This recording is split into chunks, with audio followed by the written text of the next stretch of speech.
Hello, one and all, and welcome to the channel. Welcome to my newly updated plane guide. Whether you're a War Thunder Pro and you're coming to see the differences between War Thunder and Enlisted in flying, and let me tell you, there are some important ones, or if you're just someone who has never flown before and you're interested in getting into that cockpit and figuring it out, because it can be a lot of fun, but also it can be a pretty daunting thing. So guys, regardless of why you're here, we're going to be jumping into it and we're going to be talking about how to fly in Enlisted. We'll start off with the basics of flying, talking about how to control your aircraft, talk about rearming, repairing, landing, and all of the basic ideas and mechanics behind flying in Enlisted. And then we'll talk about dogfighting as well as just general tips and advice on how to stay alive in your plane. And then we'll end off with the absolute dopamine injections that is bombing. If this video helps you out, guys, please remember to like, comment, and subscribe. It helps me out, and I do appreciate it. But without anything else, I'll stop yapping, and let's get into the actual content of the video.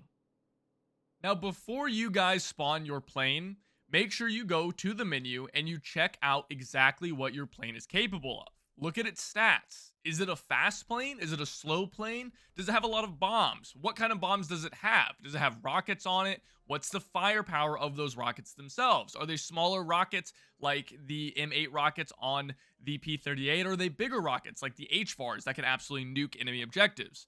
Do you have small bombs like 50 kgs that are great for taking out concentrated groups of enemies? Or do you have 250 kgs where you could just carpet bomb the entire map and not worry too much? All of these are really important things to understand about your plane so you're able to most effectively use it. You should know how your plane is going to be flying and what you should be doing in it before you ever even jump into that cockpit. Now that we've taken a good look at our plane's stats and capabilities, let's talk about the basic controls of flying the plane. Now, to increase our throttle, we're going to want to scroll the mouse wheel up and down or push the left stick up and down if you're on a controller. You guys are going to immediately notice that some planes will actually go all the way up to 110 throttle.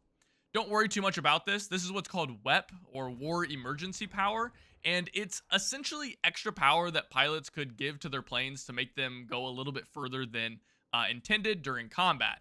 Now, in the case of Enlisted, this isn't really going to be a big deal since we're always in combat, and even if we do blow out our engine for whatever reason, it's not like we actually die, and we could just get another plane anyway. So don't worry about fully exhausting your WP or messing up your engine or anything like that. Odds are you're not going to survive that long, and even if you did, the matches really aren't that long in the first place. Now, to turn your plane, you'll roll with A and D, and you'll pitch your nose up and down with W and S. So in the event you wanted to turn to the left, you'd roll left with A and then pitch your nose up with S. Easy peasy. If you're on console, the idea is the same, but you'll instead be rolling with the left stick, and then you'll use your right stick to just point the nose of your plane where you want to go. Finally, if you guys are looking to drop armament and you have them on your plane, you'll drop bombs with the space bar and fire rockets with the R key. That'll be left on the D-pad and left bumper, respectively, for controllers. You can drop your landing gear with G, control your flaps with 3 and 4, and finally, if your plane has it, you can open your air brake with H. For controllers, that would be all on your D-pad for gears and flaps, and holding B for your air brake. So now we know how to fly our plane, and we know how to do some damage. What happens whenever we drop our bombs or we run out of ammo and we take a little bit of damage in return? Well, the ammo part is easy enough. We simply fly back to the floating ammo box in the sky, and it will simulate us landing and rearming our plane with a new set of bombs and ammunition. Good stuff. However, if we've taken some damage, then things are a little bit trickier. If we're in the Pacific, then all we need to do is go and land on an aircraft carrier. Perhaps a little bit easier said than done, but something that I'm sure you guys will be able to figure out. The downside of this is, of course, we'll have to also take off from it, and we'll have very low speeds for quite some time. However, it will repair our plane and rearm it, which is very nice. However, guys, if you're sitting in Normandy or Berlin or something like that, and there's no aircraft carrier or air field to land at, well, you're kind of just out of luck. You won't be able to repair your plane, and you'll eventually either crash or get shot down by another plane. Kind of just out of luck in that case. However, if you go down and you do not take any damage when you crash. For example, if you spawn your plane, smash full speed into the ground while dropping your bombs, you won't be able to spawn another plane for at least a single spawn, meaning you'll have to go to the ground and play an infantry squad. This can be pretty annoying a lot of the time, so make sure if you do end up crashing, you're not just smashing full speed into the ground without taking any damage. You want to keep yourself alive. You'll be able to rearm, refit, and be able to go back out and do some damage. You don't want to have to just smash into the ground and then try to spawn another plane. The game isn't going to allow you to do that. Also keep in mind here, guys, in the event you do take some damage, you could try to land your plane. And if you land your plane without it significantly taking damage and blowing up in a giant ball of flame, then you'll be able to spawn that plane that much quicker. Typically, you'll have to cycle through at least 2 squads before you'll be able to return to your plane, or any squad for that matter. But if you manage to land your plane in a crash landing where it doesn't completely destroy itself, you'll be able to respawn in that plane in just 1 cycle of a spawn, which is very handy for those more powerful planes like the P-47. So we know how to fly, we know how to do damage, we know how to drop our bombs, we know how to get kills. But what do we need to know about not getting shot down ourselves? What do we need to know about taking down enemy planes before they take us down? And guys, I'm going to tell you the absolute secret to dogfighting. Don't dogfight. The best way to win in Enlisted, best way to win dogfights in general, is to not have to dogfight in the first place. And the best way to do that is to be able to get on your enemy's tail and take them down before they even knew you were there. And the only way that you can do that is by having good and strong situational awareness. 95%, more like 99% of fights in Enlisted in the air are won or lost before a single shot is even fired. You need to understand this if you're going to be a successful pilot in Enlisted. If you want to be in the air and stay in the air, you need to know where your enemies are at, you need to know where they're going, what they're doing, and you need to be outmaneuvering them. Positioning is what matters. It doesn't matter what maneuvers you know, or what cool moves you know, or how good your plane is. If a biplane gets on your 6 within 100 meters, you're probably going down most of the time, guys, all right?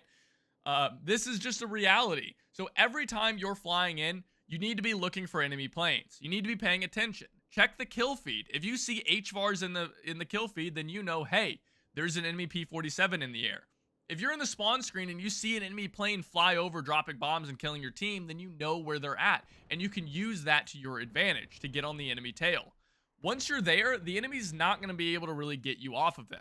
Fights in Enlisted take place at such low altitudes and at such low speeds in general, and in such close quarters, that the reality is you're not going to be able to do a whole lot of maneuvering. There's going to be some, and we could talk about that here in just a little bit. But guys, most of the time, if someone is able to get on your 6, there's no getting them off, and you're just going to end up going down. So prevent that from happening in the first place by getting on them and knowing where they're at and taking them down before any of that happens at all.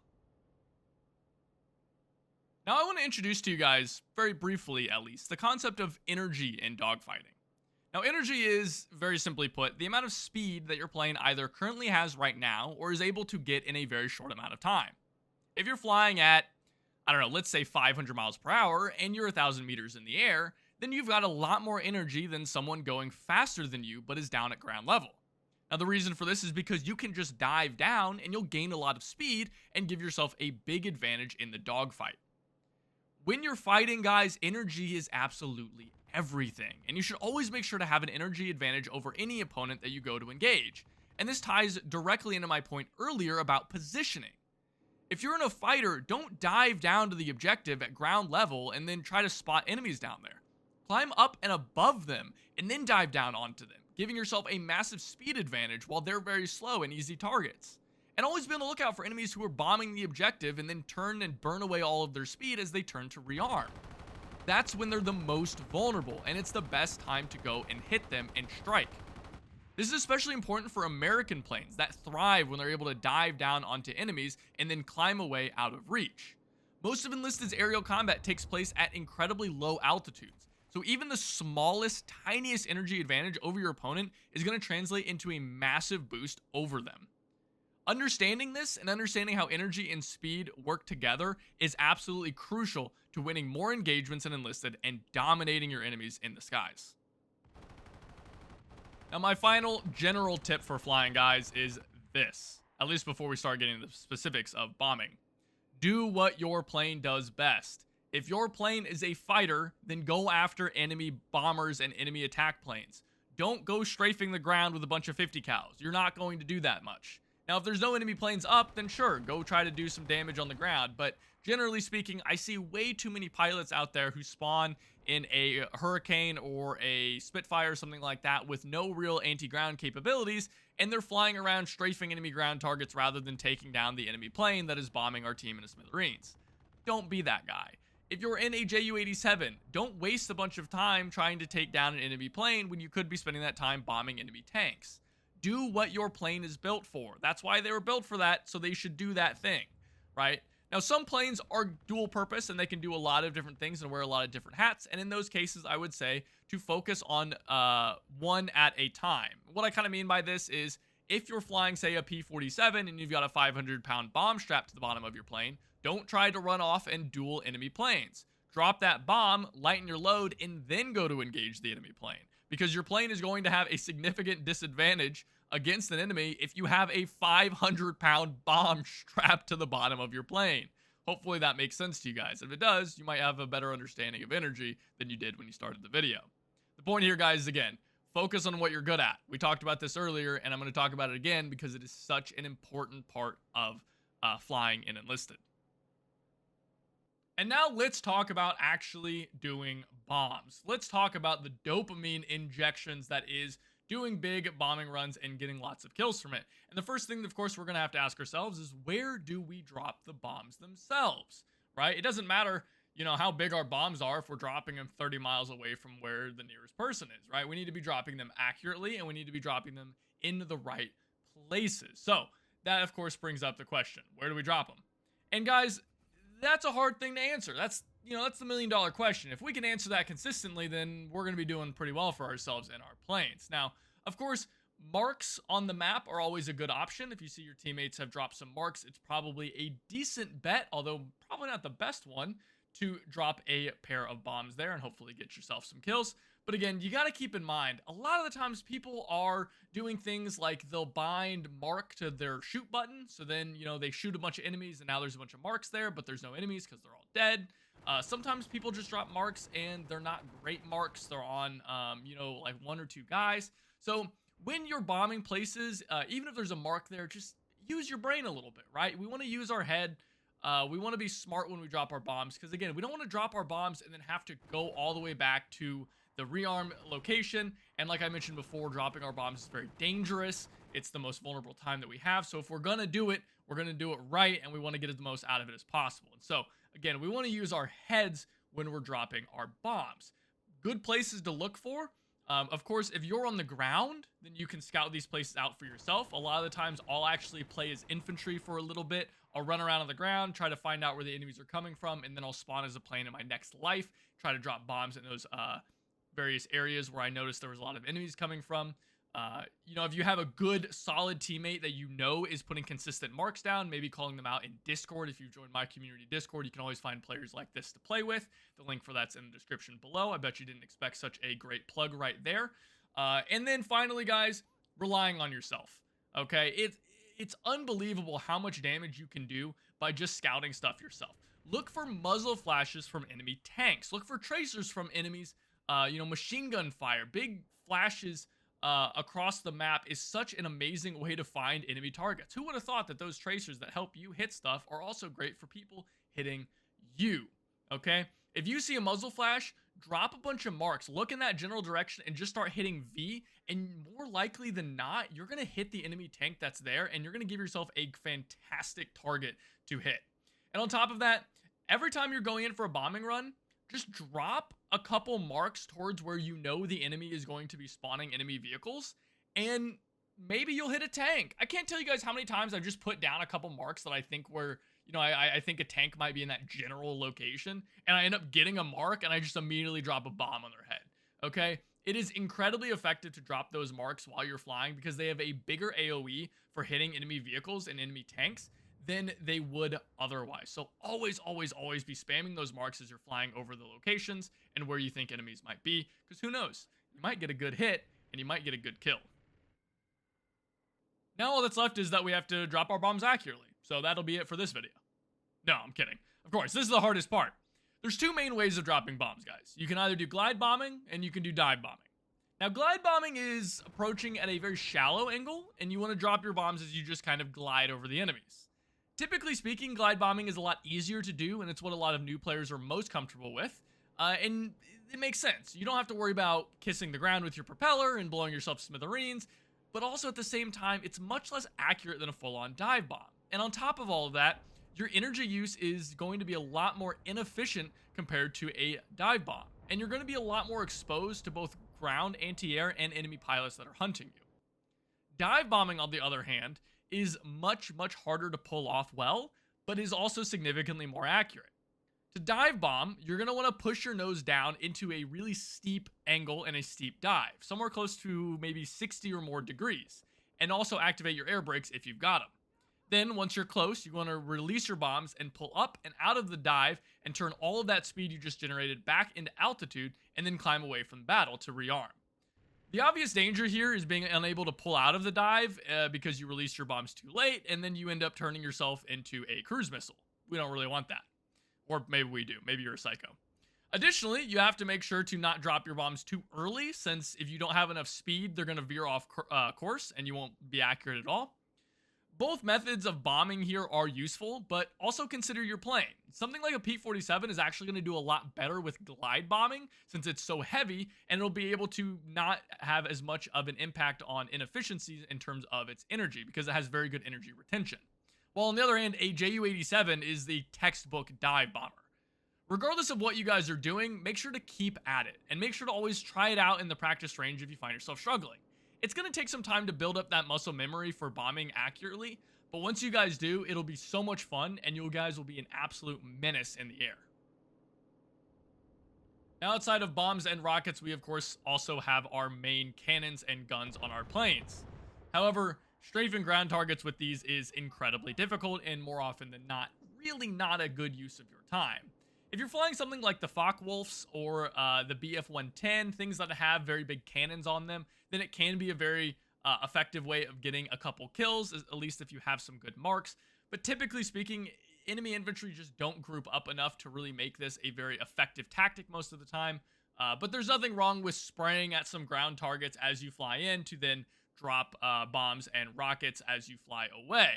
But again, if you just have 50 cals on your plane or even something smaller like 20 millimeters, you're just not going to do enough damage with those to justify shooting, because as soon as you start shooting, you're also telling everyone where you're at and to come and shoot you down. So keep that in mind as well. Now, one important thing to remember, however, is that your cannons can be a very effective tool at taking out lightly armored enemy vehicles. Something like the P-38 with its 20mm cannon can be absolutely fantastic at strafing and taking out enemy Japanese tanks, or even the more lightly armored German tanks. So in that event, definitely go for it. But if we're just talking about shooting enemy infantry, you're really not going to get a whole lot done with just 50 cals or lower caliber cannons. Just save your ammo for enemy planes and enemy vehicles. And finally, remember that you can swap to your rear gunner on your planes, provided you have one. You can do this just like you would swap to a crew member in a tank. And so once you do, you'll be sitting in the back and you'll be able to fire your machine gun at any tailing enemy aircraft. However, guys, this is not an effective way to take down enemy planes, and generally speaking, you're going to be at an unbelievably massive disadvantage when doing this. In fact, you're probably just going to die. But you might be able to take out the enemy plane and score yourself some extra points, which can be very nice. When you're targeting them, make sure you lead them a ton. Remember that you're flying planes hundreds of feet in the air, going hundreds of miles per hour, and so you're going to want to lead them. They're not going to be very easy to hit by any stretch of the imagination. When you're aiming, make sure to try to either hit their pilots and try to just snipe out their pilot to hopefully get them off of your tail, or if you can, hit their engine, their propeller at the front of the plane to hopefully knock the plane out completely and net yourself that kill. If they fall off behind you, then you'll be able to just zoom away because they no longer have an engine, or at worst, they'll crash into the ground and you'll be able to get yourself a nice little bit of points. But again, guys, your tail gunners are not really meant for dogfighting. They're not really meant for taking out enemy planes. They're more meant as a deterrent, and a very focused and determined pilot who's on your tail isn't going to care a whole lot about a pea shooter hitting them and hitting their plane. And that is it, guys. That is my beginner's guide to flying in Enlisted. There's a lot of information here, and there's even more that isn't here because it is such a difficult thing to do to fly in Enlisted. So if you guys have anything, any tips and tricks that you guys want to leave, please leave a comment down below. And while you're there, like and subscribe. It helps me out, and I do appreciate it. Also, make sure to go down there. I'm sure there's going to be tons of War Thunder players with 3,000 hours who are going to be giving their own tips. So make sure to look through there and get a conversation going. Also, remember, you can join our community Discord. The link for that is down in the description below. And without anything else, guys, thank you so much for watching, and I'll see you guys next time. Take it easy.